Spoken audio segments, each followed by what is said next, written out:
Selamat pagi anak-anak, berjumpa kembali dengan Ibu Vero dalam pelajaran literasi.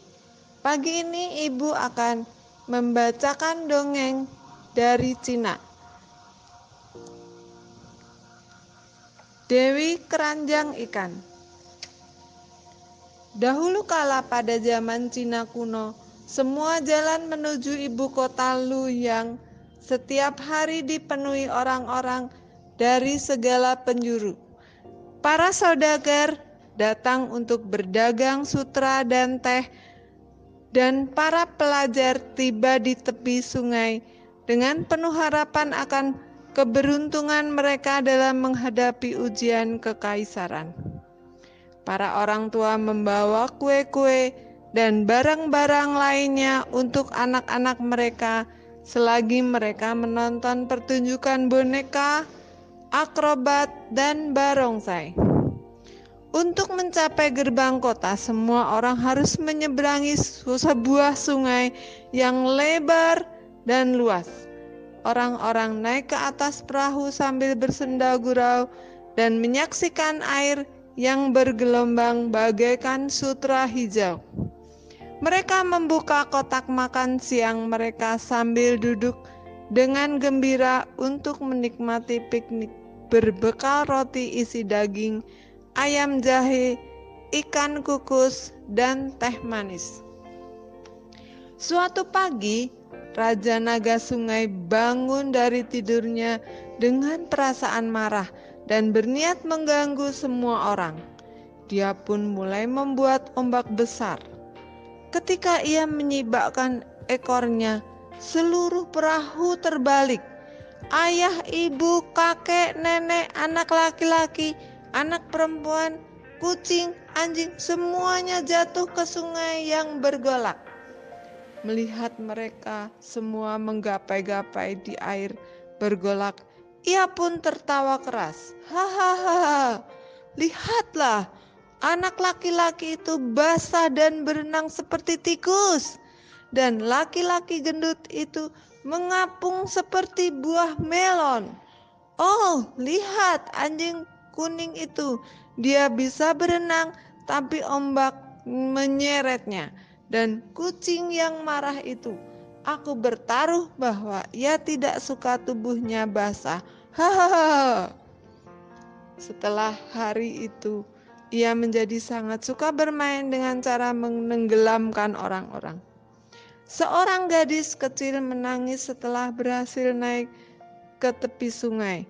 Roti isi dagingnya tenggelam di sungai dan ia tidak punya apa-apa untuk dimakan. Kucingnya yang malang mengeong dengan sedih. Dewi Kuan Im, sang Dewi welas asih, mendengar tangisan gadis kecil itu dan kucingnya. Ia pun memutuskan untuk turun dari langit dan membantu mereka. Dewi Kuan Im tiba di tepi sungai di mana ombak besar berdeburan. Ia pun memanggil, Raja Naga, Raja Naga, datanglah. Aku harus bicara denganmu. Sang naga sedang bermimpi melahap keranjang kepiting dan udang ketika ia terjaga oleh panggilan Dewi Kuan Im. Karena merasa terganggu, ia segera meninggalkan tempat tidurnya dan naik ke permukaan air. Ia sangat terkejut ketika melihat seorang wanita cantik berdiri di sendirian di pinggir tebing. Dewi Kuan Im berkata dengan penuh hormat, Raja Naga yang terhormat. Ia tersenyum, wajahnya bersinar penuh kasih. Aku di sini untuk memintamu berhenti mengayunkan ombak. Sudah pasti ombak begitu indah untuk dilihat. Tapi apakah kau tahu bahwa ombak itu juga telah membuat banyak orang menderita? Hahaha, Raja Naga tertawa, terbahak-bahak sampai janggutnya bergoyang. Nona cantik, tentu saja aku tahu, itulah yang membuatku senang. Dewi Kuan Im mencoba bersabar. tetapi banyak orang baik yang menderita karena kesenanganmu. Siapa yang peduli? Aku sedang bersenang-senang.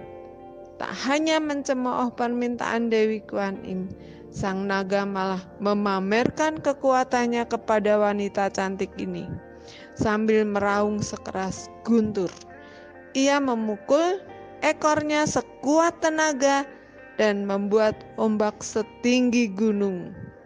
Karena sang naga tidak bisa dibujuk, Dewi Kuan Im terbang kembali ke langit untuk memikirkan cara lain. Ia kembali keesokan harinya dengan mengubah dirinya menjadi seorang penjual ikan dan berjalan menuju pasar kota. Di tempat yang paling ramai, ia meletakkan keranjangnya karena ia sangat cantik dan ikan yang ada di keranjangnya sangat segar. Orang-orang pun segera mengerumuninya. Semua orang ingin melihat penjual ikan yang cantik. Dan dalam beberapa menit semua ikannya terjual habis.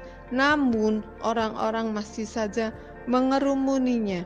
Dengan mata berbinar ia berkata, "Tuan-tuan dan nyonya-nyonya, karena saya tidak punya lagi ikan untuk dijual, kita bisa memainkan sebuah permainan." Ia berhenti sejenak dan kemudian berkata, "Orang yang memasukkan uang paling banyak ke dalam keranjang akan menjadi suamiku.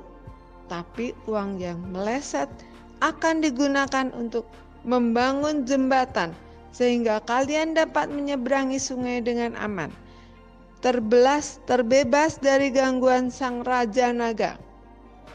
Seorang pemuda memandang penjual ikan cantik itu dengan tatapan curiga. "Tapi bagaimana caramu mengetahui siapa yang paling banyak memasukkan uang?" Seorang laki-laki lainnya dengan pakaian compang-camping terlihat sangat sedih. "Tapi aku sangat miskin, jadi aku tak akan punya kesempatan untuk menikahinya." Laki-laki yang ketiga tertawa terbahak-bahak. "Keranjangnya begitu besar, mana mungkin ada yang tidak masuk." Para laki-laki itu dengan tidak sabar membuka dompet mereka dan melemparkan koin tembaga, perak, dan emas ke dalam keranjang penjual ikan. Namun sesuatu yang aneh terjadi. Tidak ada satupun koin yang masuk ke dalam keranjang. Seakan memiliki mata dan tertarik dengan kecantikan si penjual ikan yang memesona, koin-koin itu hanya mendarat di tanah. Setahun kemudian, sebuah jembatan besar dibangun menyeberangi Sungai Loyang.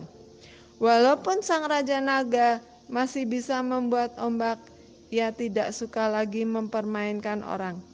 Ketika ia melihat anak-anak bersama orang tua, kakek, nenek, anjing, dan kucing, mereka berjalan dengan gembira di sepanjang jembatan, ia merasa begitu kalah hingga tidak ingin mengganggu mereka lagi. Demikian dongeng dari Ibu. Selamat pagi, selamat belajar. Tuhan memberkati.